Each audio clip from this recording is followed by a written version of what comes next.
What's interesting about the restaurant business, it is a highly agile marketing organization, but in traditional mode.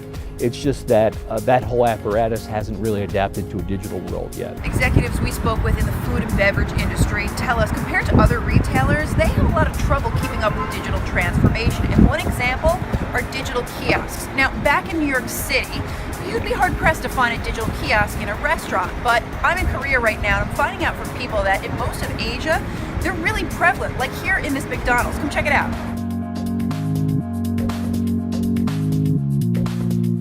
It's the same thing in France with click and collect models and people going to pick up their groceries in stores, and not much often here. So I would say this, we haven't hit the chasm yet. And so the data demonstrates that every industry starts at 1–2% of sales. Every one of them. And then what happens is they hit a chasm. And that means that all of a sudden a hockey stick is formed and it hits 5%, 6%, 10%. And so it's going to happen here too. It's not a question of, oh, what's the problem? There's not a problem, okay? It's time.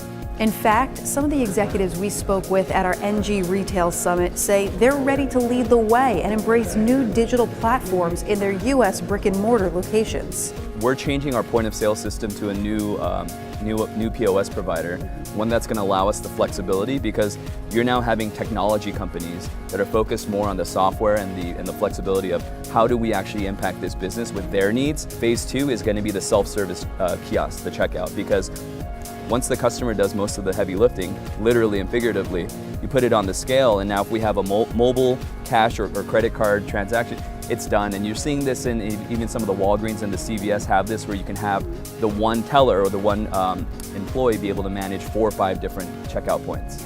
And I could see us going into that direction to be able, to offset, things like the rising costs of minimum wage, as well as, again, just efficiency. So when do experts think bigger brands in the food and beverage industry will jump on the digital bandwagon? I mean, can't happen too soon. Here's my response. Will food and beverage be bought online?